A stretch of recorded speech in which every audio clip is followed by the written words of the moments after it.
Hey now, ladies and gentlemen. Hey now, hey now. Hey now, hey now. Hey now, hey now. Welcome to our number 3 of the line. Talk 99.5, talk995.com. Andrew Mclain, who.com, and the Talk 99.5 app. Download that app. If you like to listen to us, download that app. I really, I really didn't want to get into this big whodunit over the Israel and all this kind of stuff because I've talked about it at length, and this idea, first of all, I think we're on the right path. We don't know what's going to happen. We don't know if Iran is going to abide by this stuff, but Iran's never been in a weaker position. So that's a big part of why this is different. Now, for the people that are just 100% convinced that this is not going to work, they're convinced of that because they're listening to the Iranians talk about how, U.S. is not going to do this or do that, or we're not going to stop our enrichment and blah, blah, blah, blah, blah, blah, blah. Remember, they're not doing this for you. They're doing it for their own people. They're putting on a show.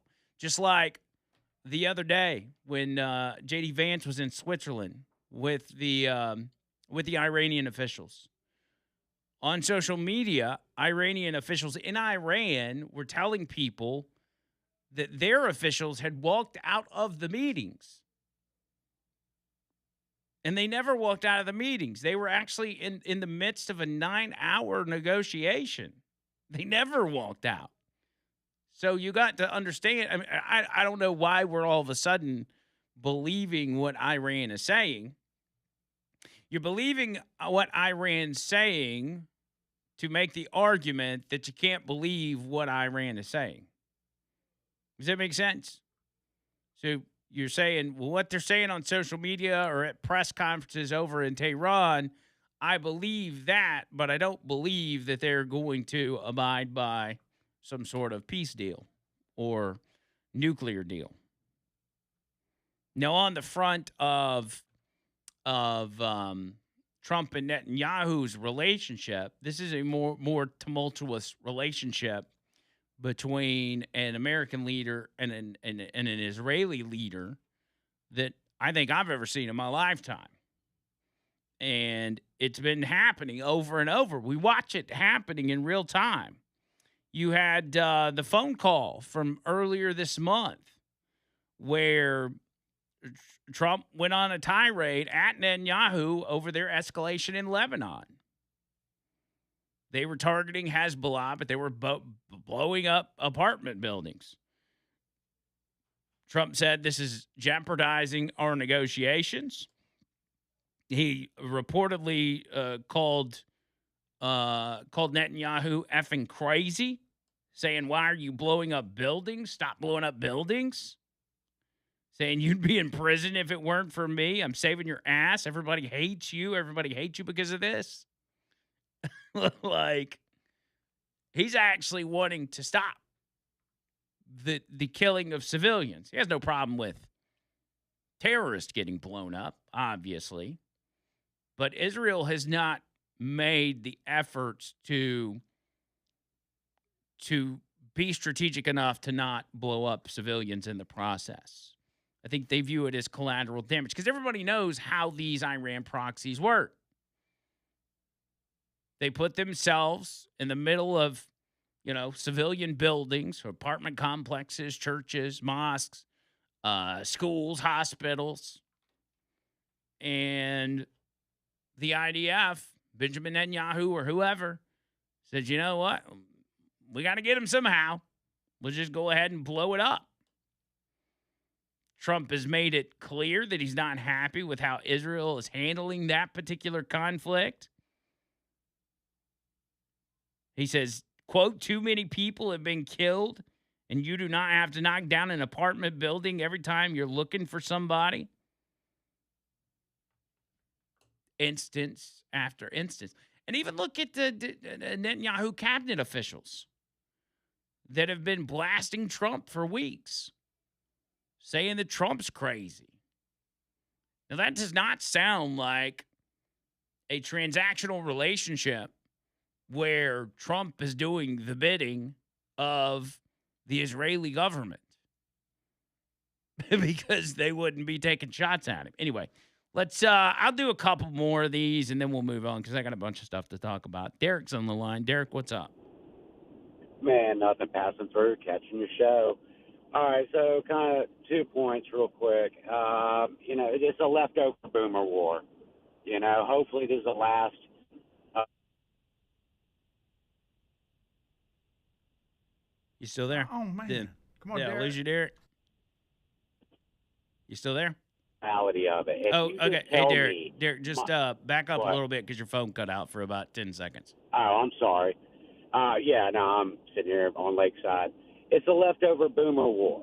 Like I'm 50 years, a little bit younger than me. This has been building for, most of my life. So they're finally getting it over with. And what kind of really chafes me about everything is the morality and the victimhood that's being played.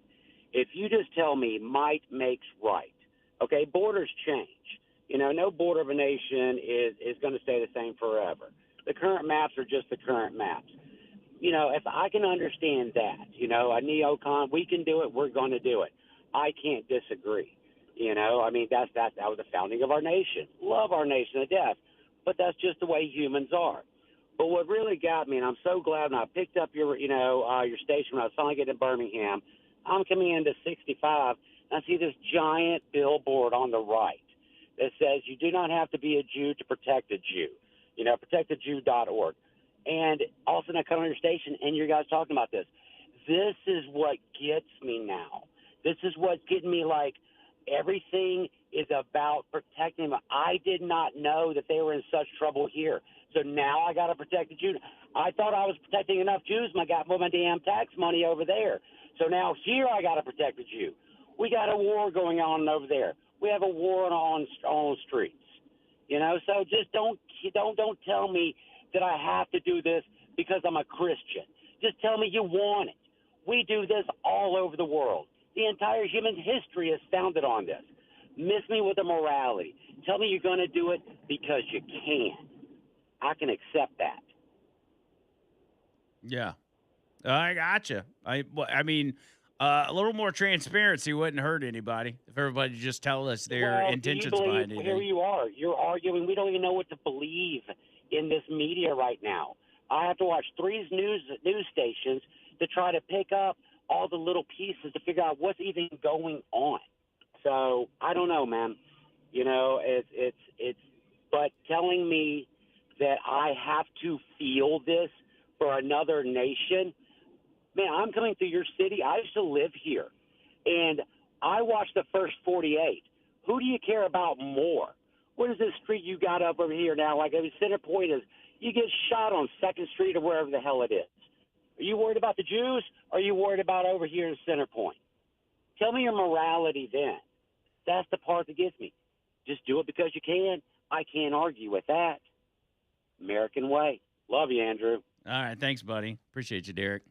I mean, that's kind of, it's almost, yeah, when it comes to protect this group, protect that group, I'm kind of with Derek on that front. It's got this woke ideology vibe to it where it's like, no, we're in the business of kind of treating everybody the same.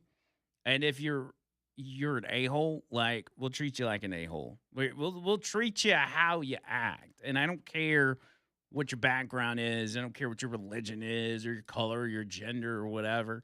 Just however you treat me, that's how you're going to be treated, And I mean, as far as like having to protect particular, what is that? I don't even know what that means. Like protect how? Would you want me to stand guard in front of their house? Like I don't know. I get why they're doing it because they've got this idea that there's this giant rise in anti-Semitism and the feeling of anti-Semitism on the rise. I do agree with that. And social media has fueled that and everything else. Is there a rise in crime against Jewish people? That I don't know. I don't know that that's true. Now, if something happens, like at a synagogue or whatever, it's going to be blasted everywhere on the news, so it's going to make it seem that way. But I don't know, man. I think everybody's just up in arms about everything, and they got to find something to make them feel important. Trump right now is in Reading, Pennsylvania, on the way to a speech on the economy, I believe. Let's go to that live. I think he's on the tarmac right now. We'll see, but it's going to come along. Mr. President, according to the reflecting pool, there's a note that our Ryan Ensign reported on that says that she's dead, she's with nature. Is there any hope that the FBI and investigators find her? I hope they find her. Savannah's gone through a rough, that family's gone through hell, but I hope they find her. Mr. President, on the reflecting pool, you mentioned yesterday that the Interior Department has video and photos. We reached out to them and they haven't shared it with us. Are you going to compel them to release They've it? arrested, I think, 6 people on the reflecting pool. So the reflecting pool looks fantastic. I just got pictures of it. It's beautiful. But somebody went in with a knife and cut it. They cut it up good. And then they cut a 350-foot slip in the form of lots of little slips, real horrible stuff, and they destroyed the grass. We put a brand new big load of grass out there. They destroyed it. So it's all being fixed. But it's a shame. So I understand 5 or 6 people are arrested. The Interior Department can refer to you on that. And I hear they have 6 people under investigation. Mr. President, you're about to speak to truckers. Truckers are at high risk of losing their jobs to AI because of Well, now they're not. You can't get a job. Right now we have the highest job numbers we've ever had in the country, in the history of the country. And I'm just with a couple of the great senators and congressmen. We're talking, it's actually hard to fill the job. You know, nobody's ever seen a time like this. We have right now so many jobs that are going to be available. And the biggest problem we have is getting the people. So we're really doing spectacular. In this area in Pennsylvania, for steel, Eli Lilly just announced billions of dollars worth of plants. We have more plants being built right now in the United States than at any time in the history of our country. Mr. President, on the U.S. Senators tomorrow, what will you say to allies of yours like Senator Cruz who've been critical of the Iran deal? Well, I think anybody that's been critical of it has to be educated, even if they're friends of mine. Because we have Iran in a position that nobody's ever had. This should have been done for 47 years by other presidents. And we have Iran in a position where their military has been totally wiped out. Their leadership has been wiped out. Their radar has been wiped out. Everything's been wiped out. They have not a good negotiating position. But despite that, and money that will be taken out of Iran is going to go to our farmers to give corn, soybeans, wheat to Iran because they have a hunger problem, they have a food problem, they have a medicine problem, they got a lot of problems. And they have an inflation.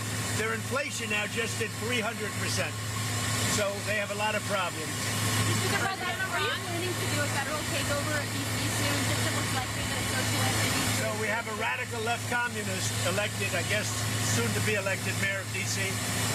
D.C. is now a safe, you people know better than anybody, it's a safe, beautiful city. When I came here, it was an unsafe, unkempt, horrible city.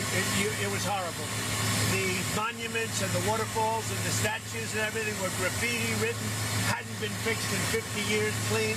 Now it's beautiful. We did 52 statues, monuments, waterfalls, including the thing that, you know, where the vandals hit the reflecting pool, but we'll get that back very quickly. In fact, I will say, this morning I sent people over, they say it looks absolutely beautiful. But we're going to have to let a little water out and fix it, and then we'll put the water back in. On ODNI. But just so you understand, so our country is doing really well, and we're going to keep it that way. And any senator that didn't vote for all of the things we need, because we're making an amazing deal with Iran. We're making a deal that's going to keep our country and the world safe, because we're not going to let Iran have a nuclear weapon, and they know that, and they agree to that. Thank you very much. Thank you. All right, so there he is wrapping that up. Just answering a few questions. He's going to be, I guess, doing a speech in Pennsylvania as he talked about all the factories that are going to be opening up in Pennsylvania thanks to the economic policies. He's just there to promote that, I assume. I don't know if there's a particular candidate in Pennsylvania that he's stumping for while he's there. I'm sure he will.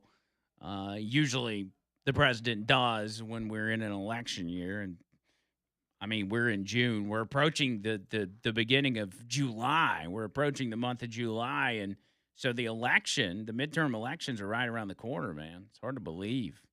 It's almost here. All right, I'll get more of your phone calls coming up next. 205 545 9950 right here on the line. Talk 99.5.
I was thinking about it during the break. You just want to go back. What was the caller's name that was talking about Marco Rubio? Do you remember? I don't even remember. Stan. Yeah, we'll call him Stan. Um, so he said that Marco Rubio said that we were conducting this war on behalf of Israel, which most people know is not true. And even if you don't know what he said, that you could take that and say that that's likely not true, because that would be an absurd thing to say. But nonetheless, I went ahead and looked up the quote so I could read it for you guys, because I don't think it's the first time he's called and said that. I think he says that every time he called, and that is his evidence that this war is being fought on behalf of Israel, because Marco Rubio said it. But here's what Marco Rubio said. He first of all, he publicly explained the decision, uh, the U.S.'s decision to launch the preemptive strikes on Iran. He referenced anticipated Israeli action, but framed it as a defensive move to protect American forces and American interest in the region, not as fighting Israel's war. He was asked about it later and he clarified, but here's the actual quote so you know what he said. He said, "We knew that there was going to be an Israeli action against Iran." He said, "We knew that that would precipitate an attack against American forces by Iran. The U.S. struck preemptively to avoid higher casualties if it had waited for retaliation after an Israeli strike." He says, "Obviously, we were aware of Israeli intentions and understood what that would mean for us, and we had to be prepared to act as a result of it. But this had to happen no matter what," emphasizing independent U.S. reasons tied to Iran's nuclear and missile programs as threat. He described an imminent threat from Iran's expected response to any attack by Israel or others, arguing that the U.S. would, quote, "not sit there and absorb the blow." That was his actual quote, which was, yeah, we found out that Israel was going to strike. Not that Israel told us to strike. We found out Israel was going to strike. And if Israel were going to do that and we had no forces in the region to back up our guys that are there, because by the way, whether you want to believe it or not, for years and years and years, Americans have been killed by the Iranian regime and by their terror proxies. I've done a couple shows where I've read off entire list of all the instances of American citizens being killed by Iran, by Tehran. But what he was saying there is we found out that Israel was going to strike Iran, and that was going to put our guys in danger. So we decided we're going to go ahead and do it ourselves and take care of the situation ourselves, because we understand that Israel is a wild card and they're going to cause more problems than they're going to create solutions. It's just like Donald Trump told Netanyahu. He's like, you can't go around and just fight the entire world.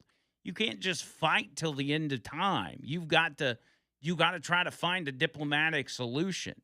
And that's the big difference between Trump and Netanyahu. Trump's over here trying to make peace, trying to find resolutions to these situations. And the Netanyahu cabinet just wants to fight forever. So, oh my gosh, Donald Trump wants to make sure Iran doesn't have nuclear weapons and stop the fighting, heaven forbid. He's a problem solver, man.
All right, let's keep it rolling. 205-545-9950. Pro Lift Doors bringing you this part of the show. My buddy Mike Miller at Pro Lift Garage Doors, man. Pro Lift Doors.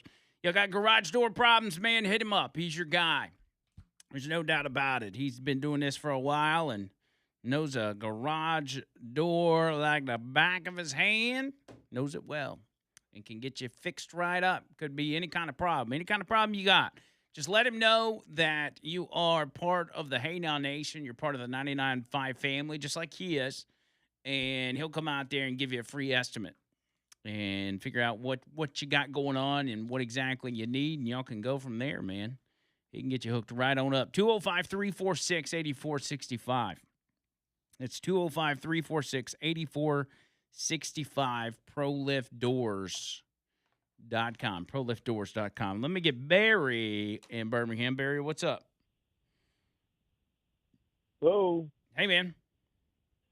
Hey, Andrew. How you doing? Good.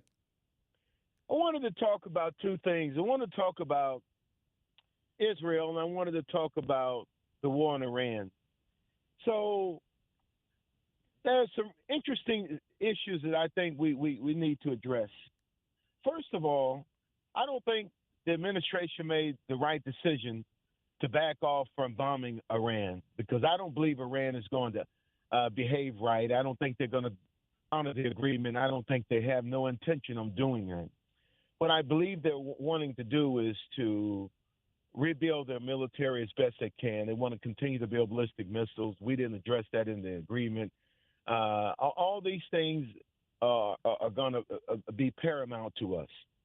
So the issue is, we went over there in June of last year. We had the most celebrated closing of the nuclear sites one could have. We did a great job. We shouldn't have stopped. We should have kept pounding their ass, because at the end of the day, these people don't respect morality. They don't believe in morality. They're theocrats.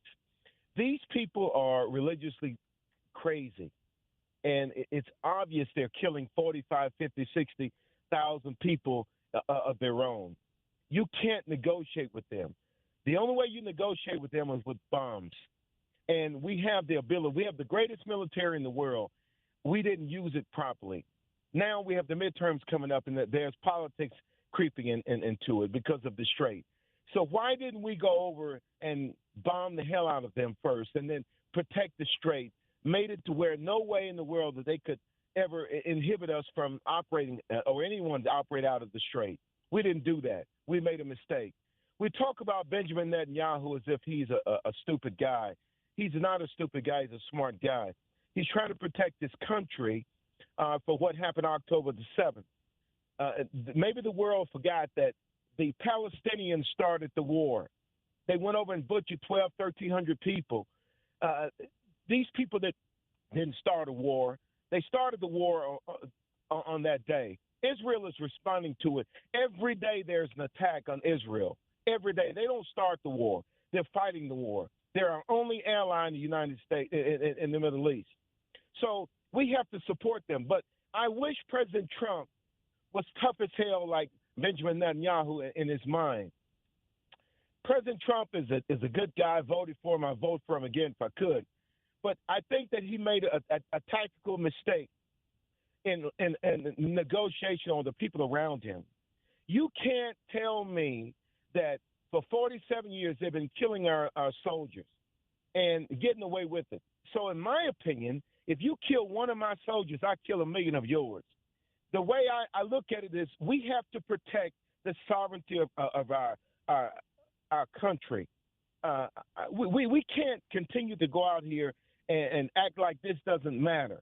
You know, it makes no sense to me. So Trump has the temerity to go and to do what needs to be done, but he didn't have the temerity to finish the job. You can't negotiate with these people. I don't care what anybody says. Israel is in the region. They see it every day.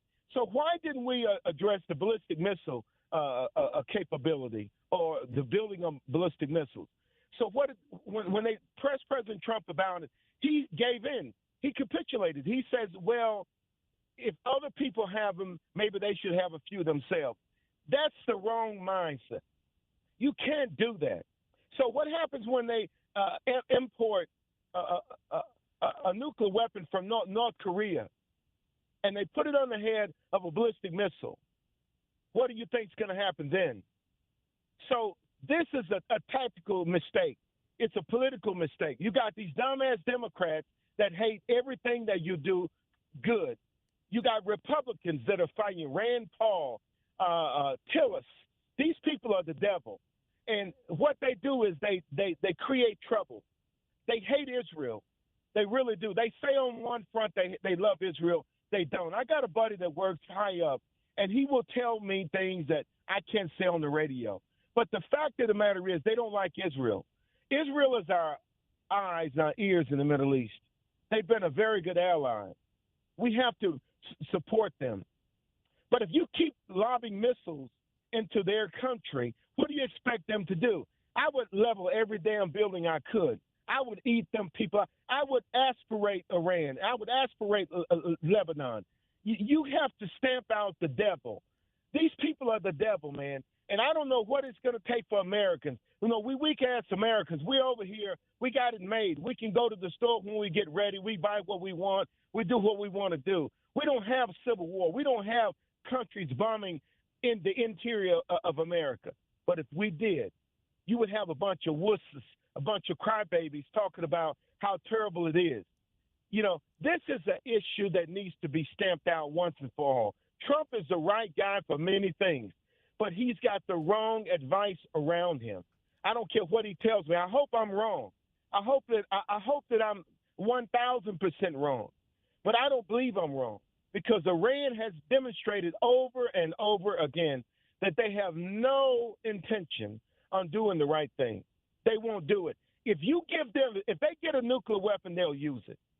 So now we bomb Fordo. We stop with the interest. We shut it down.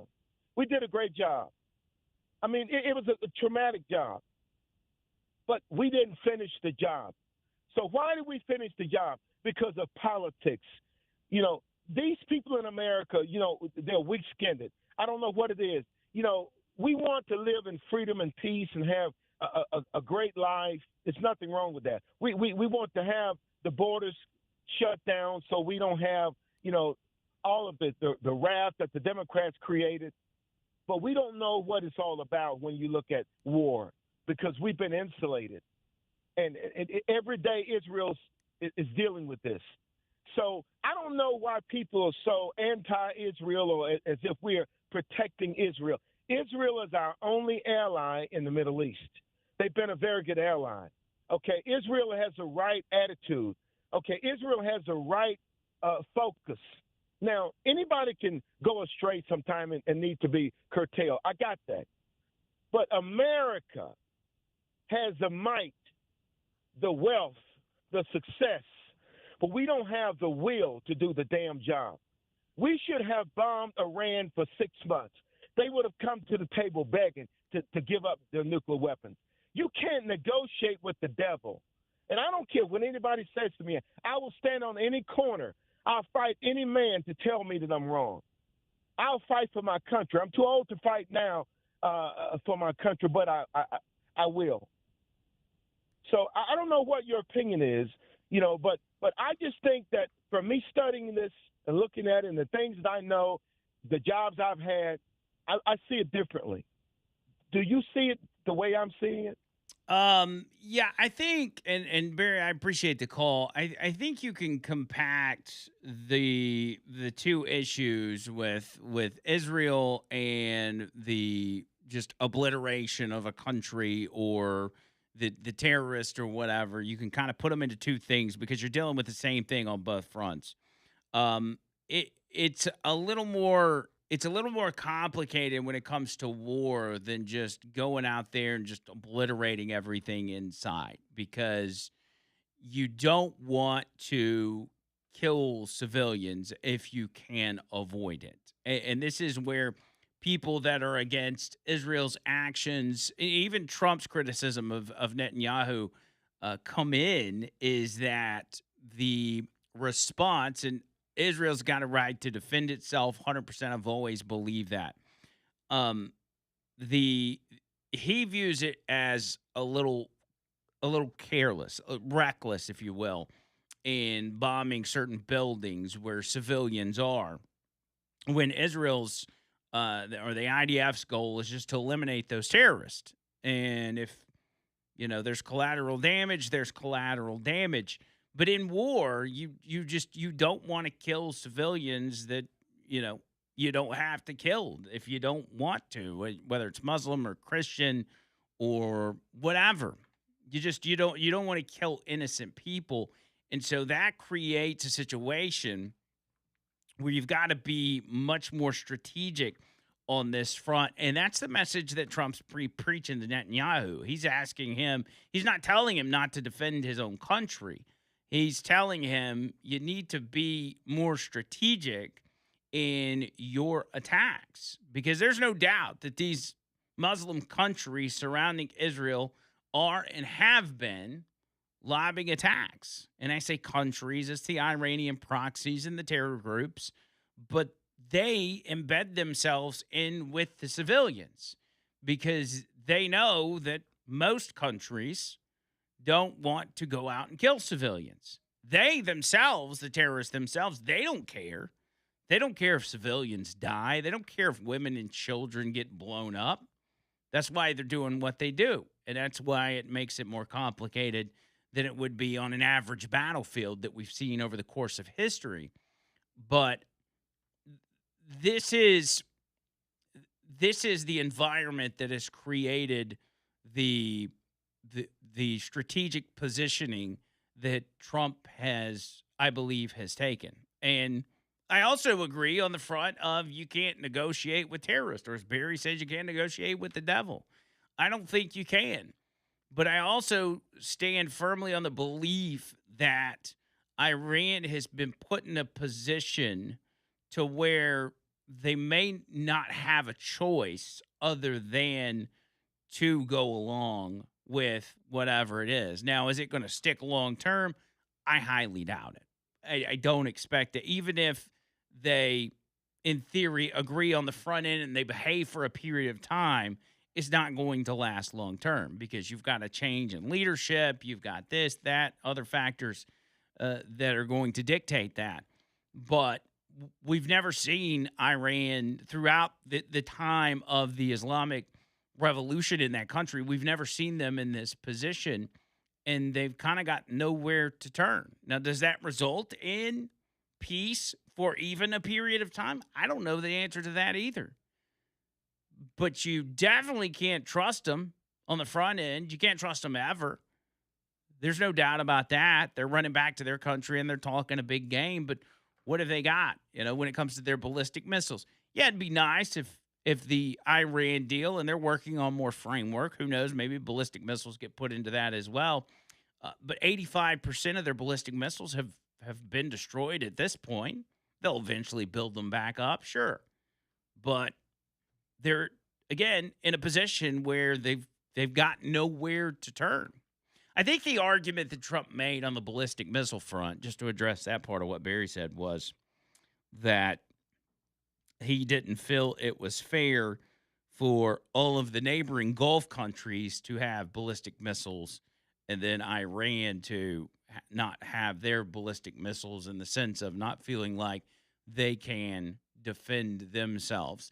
And not that Donald Trump cares necessarily about Iran defending themselves. I think it was just part of the strategic negotiations. Now, whether or not I agree with it or you agree with it is irrelevant. In a perfect world, it would be absolutely fantastic if the only weapons the Iranians had were rocks that they were throwing at you. But this is more complicated than just you either blow them up or you don't. And I think they're doing the right thing, but only time will tell. And none of us, at the end of the day, none of us know. We're all just throwing spaghetti at the wall and hoping it sticks. 205-545-9950. More show coming up.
And as far as the Strait of Hormuz goes, 19 million barrels of oil flowed out of the Strait of Hormuz just yesterday, which is an all-time record.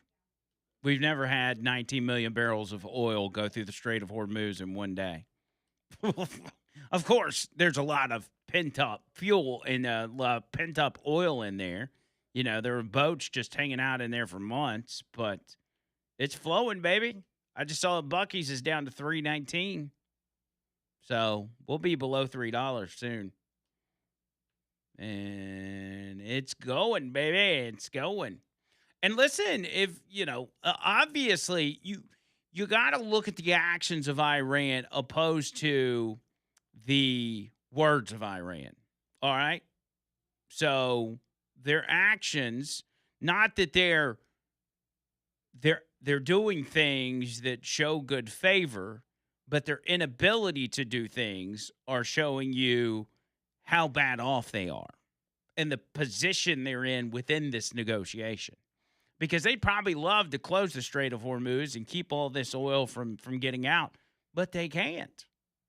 They can't stop it.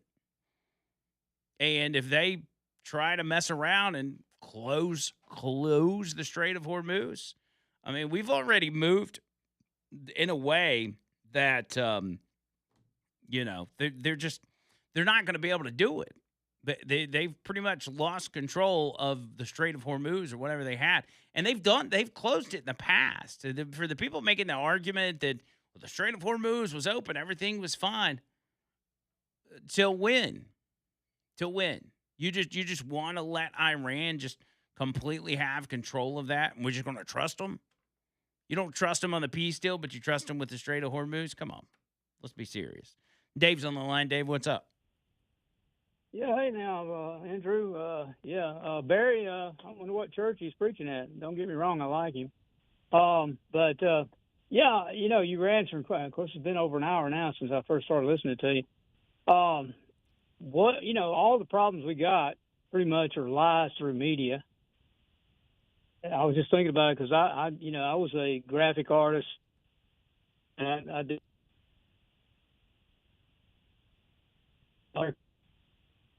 In their nose, it's the media ring, and they thoroughly believe every damn thing they hear, and it's damnable. There's no doubt about that. But and you go back in this millennium time we're in, the 2000s, all the things that have happened that are lies. I'm reflecting now on Q has resurfaced. Really enjoyed that back in Trump's first term.